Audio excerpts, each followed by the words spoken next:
और इस सेशन पर क्योंकि आज यानी कि 8 फरवरी को छत्तीसगढ़ सरकार ने छत्तीसगढ़ विधानसभा में अभी आर्थिक सर्वेक्षण को रिलीज़ किया गया है और ये आर्थिक सर्वेक्षण के जो मुख्य बिंदु हैं वो आपके सामने प्रस्तुत किए जा रहे हैं, इनको हम यहाँ पर डिस्कस करने वाले हैं। तो ये हालांकि अभी इस समय जो एग्ज़ाम होने वाला है पीएससी का उससे इंपॉर्टेंट नहीं है, लेकिन इस पीएससी के बाद जितने भी एग्ज़ाम होने वाले होंगे उन सभी के लिए ये जो आर्थिक सर्वेक्षण के मुख्य बिंदु और जो आर्थिक सर्वेक्षण पूरा आएगा वो आपके लिए बड़ा ही इंपॉर्टेंट होगा।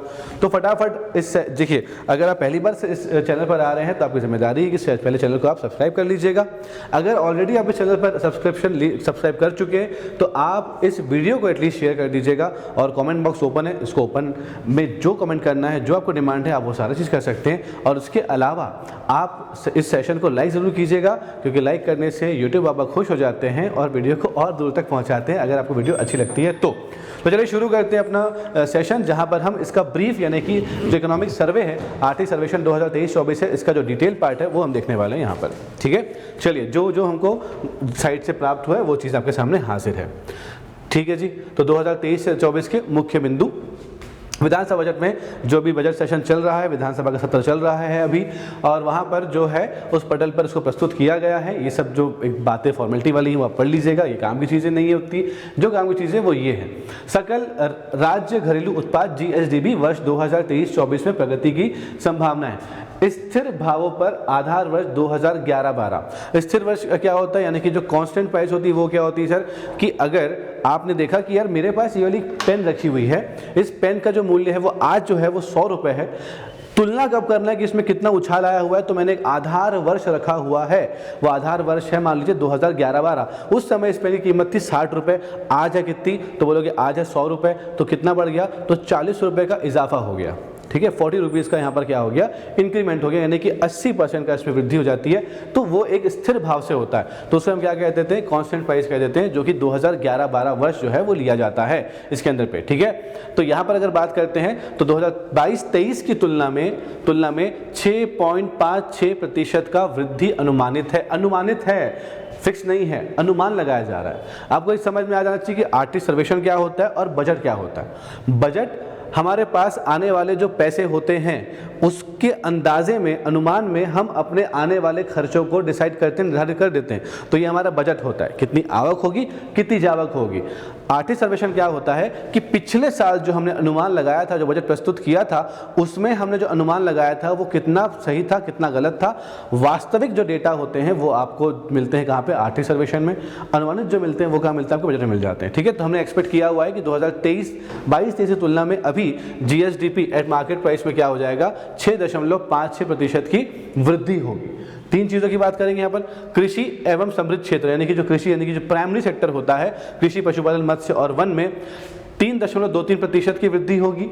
उद्योग में अगर मैं यहाँ पे बात करूँ, उद्योग, रुकिएगा, ठीक है, बात करते हैं किसकी, उद्योग क्षेत्र की। उद्योग में क्या आएगा, निर्माण आएगा, विनिर्माण आएगा, खनन, उत्खनन, ये सारी चीज़ें जो है, विद्युत, गैस, ये सब चीज़ें जो रहेगी उसकी आपूर्ति में 7.13% की वृद्धि होगी। तुलना किससे की जा रही है, पिछले वर्ष की, क्या तो बोलना 2022-23 के आर्थिक सर्वेक्षण में इन सभी सेक्टर की बात हो रही है। ठीक है, तो GSDP एट मार्केट प्राइस, मैं आपको GSDP बताऊँ क्या होता है।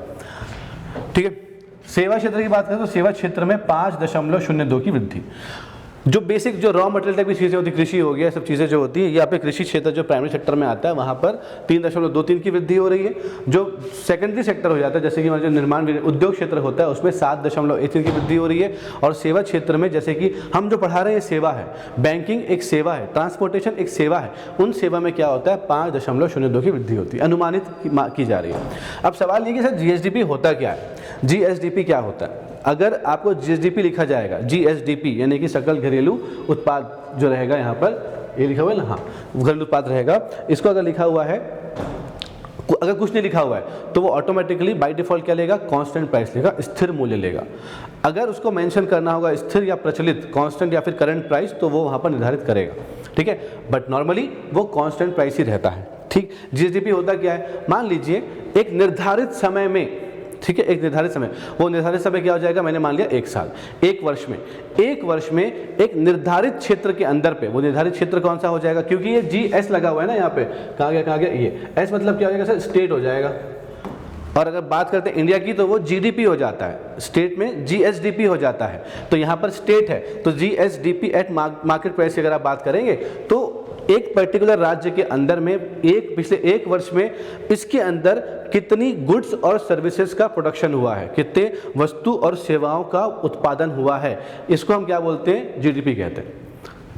उड़ीसा से आकर कोई छत्तीसगढ़ में उत्पादन करे, बंगाल से आके कोई उत्पादन करे, मुंबई से कोई आके उत्पादन करे, हमें फर्क नहीं पड़ता। हमारी छत्तीसगढ़ की ज़मीन के अंदर पे जितना भी उत्पादन पिछले एक वर्षों के अंदर पे हो रहा है, इस बाउंड्री के अंदर पे, इस सीमा के अंदर में, वो आपका जीएसडीपी कहलाएगा।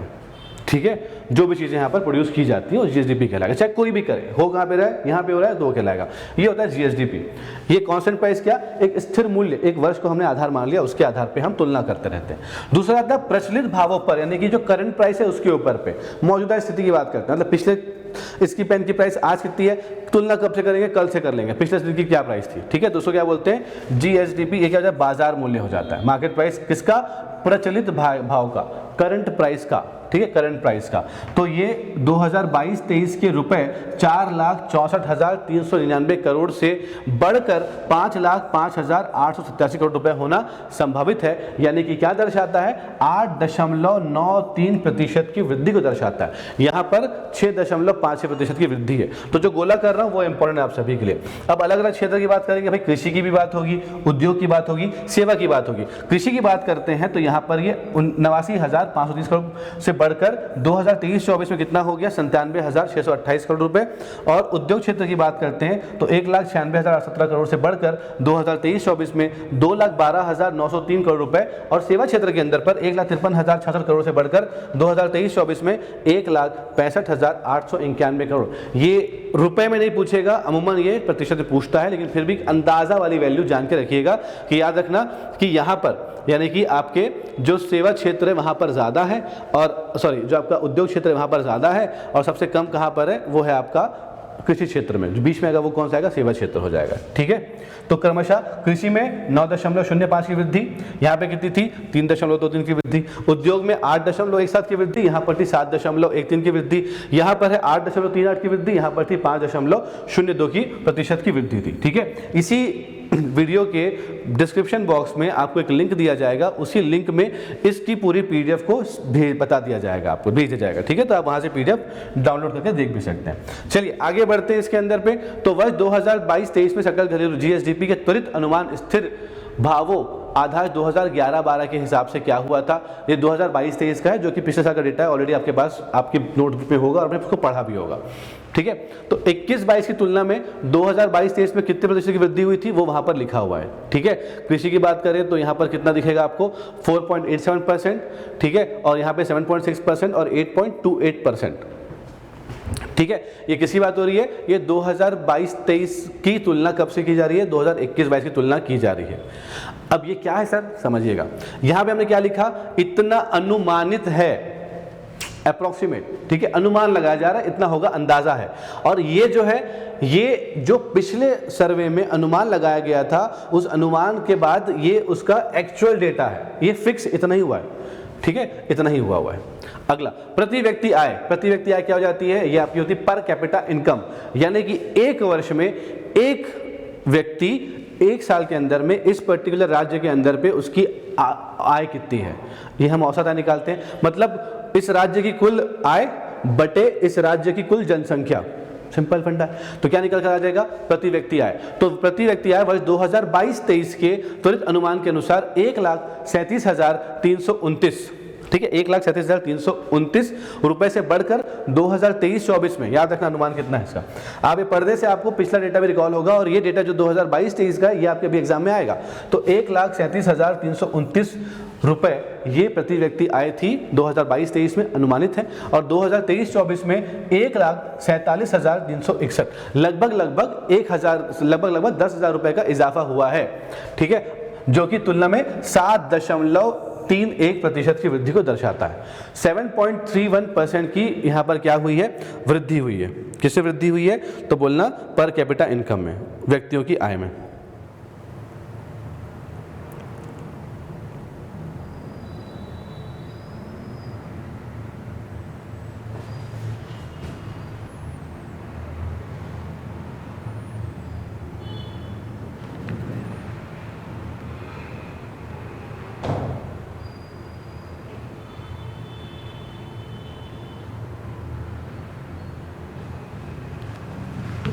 ठीक है जी। चलिए, तो ये वाला पार्ट समझ में आ गया।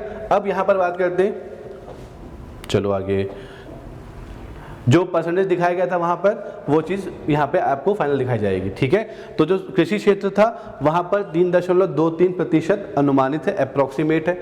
उद्योग में 7.13% और यहाँ सेवा के क्षेत्र में 5.02%, ठीक है। ये क्या हो रही है, ये वृद्धि हो रही है। कब हो रही है सर, पिछले वर्ष की तुलना में ये वृद्धि हो रही है, ठीक। सकल घरेलू राज्य मूल्यवर्धन आधार मूल्य पर 5.85%, ठीक है। उत्पाद कर यानी कि जो प्रोडक्शन आपका जो टैक्स होता है, सब्सिडी होती है, वो 18.92% की वृद्धि उसके अंदर पे। और सकल राज्य घरेलू उत्पाद बाजार मूल्य, ये बहुत इंपॉर्टेंट चीज है, ये है आपका GSDP eight market price, GSDP eight market price, ठीक है। अब क्या मार्केट प्राइस में क्या होता है और फैक्टर कॉस्ट में क्या होता है। मान लीजिए इस पेन का प्रोडक्शन कहाँ पे किया गया, इस वेयर हाउस में किया गया, ठीक है, इस जगह पे किया गया, प्रोडक्शन किया गया, और ये पेन बनी कितने रुपए में, ये बनी सर, पेन की कीमत बनी 30 रुपए में, ठीक है। अब पेन की कीमत 30 रुपए में बची। अब इस पेन को कहीं स्टोर किया जाएगा, तो मैं क्या गोदाम लूंगा, गोदाम में स्टोर करके रखा, तो उसकी कीमत क्या हो गई, 30 रुपए बनने का कॉस्ट आया था, 10 रुपए इसको रखने का कॉस्ट आ गया, इसको फिर दुकानदार को पास भेजा गया, तो वहां से वो गाड़ी में गया, तो ट्रांसपोर्टेशन खर्चा कितना आ गया, 20 रुपए। तो ये पेन कितने की बन गई, 60 रुपए की। दुकानदार तक पहुंची, मार्केट में पहुंची, तो मार्केट में प्राइस कितना हो गया इसका, 60 रुपए हो गया। अब 60 रुपए की पेन को दुकानदार कितने बेचना चाहेगा वो उसकी मर्जी है, ठीक है। तो फैक्टर कॉस्ट कितना था, 30 रुपए, उसको रखने का, उसको भेजने का क्या हो जाएगा, मार्केट तक पहुंचेगा तो प्राइस कितना हो जाएगा, 60 रुपए। तो ये किसकी बात हो रही है, बाजार मूल्य की बात हो रही है। वो कितना हो गया, 6.56%, यानी कि जो GSDP है, जो सकल राज्य घरेलू उत्पाद है, उसमें 6.56% की वृद्धि पिछले वर्ष की तुलना में दर्शाई जा रही है। छत्तीसगढ़ राज्य का सकल घरेलू उत्पाद प्रचलित भावों पर, ये जो पड़ा सर ये किस में था, तो बोलना ये आपका स्थिर भाव पे था, 2011-12 के भाव में था। ये प्रचलित मतलब पिछले वर्ष की तुलना की जाएगी। तो कृषि का जो उत्पादन हुआ है वो उसमें 9.05 की वृद्धि, कृषि उद्योग के अंदर पे 8.17% की वृद्धि, सेवा क्षेत्र के अंदर की बात करेंगे तो यहां पर 8.38% की वृद्धि। अगर आप तुलना करें तो कृषि सबसे टॉप में आ गया, सेकंड नंबर पे क्या आ जाएगा, उद्योग आ जाएगा, थर्ड नंबर पे कौन आ जाएगा, सेकंड नंबर पे कौन आ जाएगा, सेवा आएगा, थर्ड नंबर पे कौन आएगा, उद्योग आएगा। ये आपका करंट प्राइस पे है, प्रचलित भाव के ऊपर है। अगर हम कांस्टेंट प्राइस की बात करते हैं तो सबसे ऊपर कौन आएगा, उद्योग आएगा, सेकंड में सेवा आएगा और फर्स्ट में क्या आएगा, कृषि आएगा। ध्यान रखना इस बात का, ठीक है। तब बात करते हैं यहाँ पर सकल घरेलू उत्पाद, ठीक है। सकल घरेलू उत्पाद बाजार मूल्य पर प्रचलित भाव पे पिछले वर्ष की तुलना में कितनी वृद्धि हो रही है, तो बोलना 8.93, और आधार मूल्य पे कितनी हो रही है, आधार वर्ष में तो 6.56%, ठीक है। तो ये दोनों चीजें आपको डेटा याद होने चाहिए। कैसे याद करोगे सर, इसको बार बार इसको आपको रिपीटेडली देखना पड़ेगा, निहारना पड़ेगा इसको, ठीक है। रिविजन करना सबसे बेस्ट पार्ट होता है इसको याद करने का। ट्रिक वगैरह मत चले जाइएगा, ठीक है, ट्रिक बहुत सारी मैथ में पढ़नी पड़ेगी, उसे मत जाइएगा, ये काफ़ी आप सभी के लिए। चलिए, तो यहाँ पर देखें तो वर्ष 2023-24 जो भी सर्वेक्षण की बात हो रही है, छत्तीसगढ़ का जो स्थिर भाव पे जो वृद्धि हुई है सकल घरेलू उत्पाद पे, वो 6.56% की हुई है। अगर हम देश की बात करते हैं तो देश की कितनी वृद्धि हुई है, 7.32, ठीक है। हमारी देश राज्य की कम हो रही है और इसकी कितनी हो रही है, देश की ज़्यादा हो रही है, 7.32% की वृद्धि हो रही है, ठीक है। छत्तीसगढ़ राज्य का जो GSDP है वो स्थिर भावों पे देखें तो जो GSDP 2022-23 का था वो 3,02,118 करोड़ से बढ़कर 2023-24 में 3,21,945 करोड़ रुपए अनुमानित है, जो कि 6.56% की वृद्धि को दर्शाता है। कि देश की बात करें, अगर भारत की बात करते हैं तो 7.32% की वृद्धि GDP में उनकी हुई है। छत्तीसगढ़ राज्य का जो GSDP है प्रचलित भाव की अगर बात करते हैं तो उसमें पिछले वर्ष 2023-24 की, इस वर्ष 2023-24 की बात करें तो 5,05,887 करोड़ रुपए जो है वो अनुमानित है, ठीक है। और वृद्धि दर कितना है, तो बोलना 8.93% की वृद्धि हुई है 2022-23 की तुलना में। लेकिन आपसे जो पूछेगा वो नॉर्मली पूछेगा स्थिर भाव की, ठीक है, कांस्टेंट प्राइस के ऊपर क्या है ये बताइएगा। GSDP घटकों की बात करते हो तो विकास दर की अगर आप बात करते हो तो ये दिखा था कृषि दर के अंदर पे, तुलनात्मक देखिएगा भारत और छत्तीसगढ़ की तुलना की जा रही है। पिछले वर्ष की तुलना में इस वर्ष में कितनी वृद्धि हुई कृषि के क्षेत्र में, तो बोला गया 3.23% की वृद्धि हो रही है। भारत की बात करें कितना हो जाएगा, तो उसमें बोला गया 1.82% की। हम कृषि प्रधान राज्य हैं, प्रदेश हैं, तो हमारे यहाँ पर कृषि का जो उत्पादन होगा ज़्यादा होगा, वृद्धि जो होगी वो ज़्यादा होगी।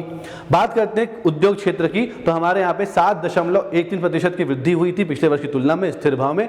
और यहाँ पर अगर देखें उद्योग क्षेत्र में तो 7.93। प्रोडक्शन की बात करते हैं तो बहुत सारे राज्य ऐसे हैं हमारे देश के जहाँ पर उद्योग बहुत ज़्यादा लगे हुए हैं, जहाँ पर मिनरल्स रिसोर्सेज बहुत सारे हैं, जहाँ पर बहुत सारे रिसोर्सेज है, संसाधन है, खनिज है। इसकी वजह से अगर देखें नॉर्मली तो जो उद्योग क्षेत्र है वो भारत देश में ज़्यादा वृद्धि है एज कम्पेयर टू छत्तीसगढ़। सेवा क्षेत्र की बात करें तो 5.02 से बढ़कर हमारे यहाँ पर है प्रतिशत, और देश में कितना है 7.72%। क्यों? क्योंकि हमारे यहाँ पर जनसंख्या बहुत ज़्यादा है पूरे देश की बात करें, और कार्य बहुत है, और सेवा क्षेत्र में हम लोग ऑलरेडी बहुत अच्छा काम कर रहे हैं। आउटसोर्सिंग विदेशों की यहाँ ज़्यादा होती है, एमएनसीज बहुत खुली हुई हैं, इसलिए सेवा क्षेत्र के अंदर पर हमारा जो प्रोग्रेस है वो बहुत ज़्यादा है देश लेवल पे। स्टेट पे अभी और काम करना बचा हुआ है। ठीक है, ये हो गया किस पे अंदर पे, ये हो गया आपका इसके अंदर। ठीक है, जीडीपी। बात करते हैं जीडीपी की। जीडीपी स्थिर भाव पे,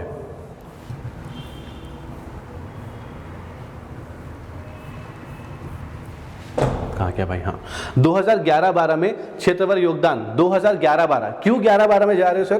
तो उसकी तुलना में अगर आप देखेंगे तो आपको ये नजर आएगा। ठीक है,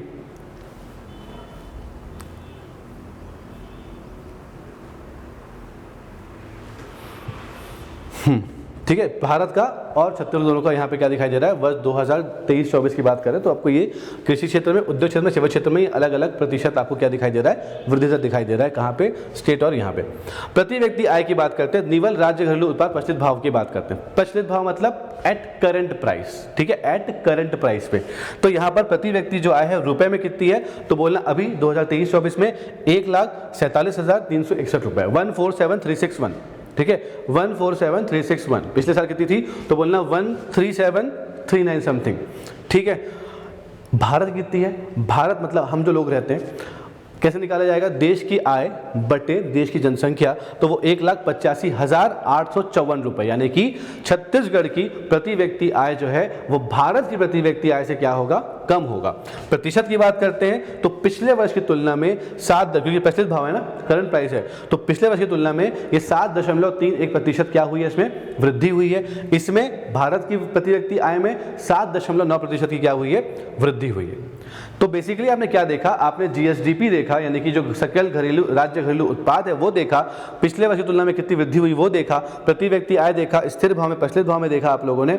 इसके अलावा आपने देखा कि क्षेत्रफल तरीके से देखें, कृषि, उद्योग और सेवा क्षेत्र में किस तरीके से स्थिर भाव में और प्रचलित भाव में वृद्धि हुई है तीनों क्षेत्रों में, और किस तरीके से भारत और छत्तीसगढ़ की हमने तुलना की गई है ये सभी अलग अलग क्षेत्रों में और जीएसडीपी के अंदर में, प्रति व्यक्ति आय के अंदर में भी। तो ये जो है मुख्य बिंदु जो है ये छत्तीसगढ़ सरकार द्वारा इसको रिलीज किया गया था आर्थिक एवं सांख्यिकी विभाग द्वारा। ठीक है, और कल यानी कि 9 फरवरी को बजट भी प्रस्तुत किया जाएगा, तो उसकी जो ब्रीफ समरी होगी वो भी हम आपके लिए लेकर आएंगे। तब तक ये बने रहिए हमारे साथ। अगर वीडियो अच्छा लगा होगा तो उसको भरपूर मात्रा में शेयर भी कीजिएगा। कमेंट सेक्शन में कमेंट करके बताइएगा कि और भी आपको क्या क्या टॉपिक पे वीडियो चाहिए होते हैं। और उसके अलावा अगर आपने सब्सक्राइब नहीं किया है तो फटाफट सब्सक्राइब भी कर लीजिएगा, ये बड़ा ज़रूरी है आप सभी के लिए और हमारे लिए भी। तो आज के लिए इतना ही। थैंक यू सो मच, बहुत बहुत धन्यवाद आपका सुनने के लिए। Thank you so much, all the very best.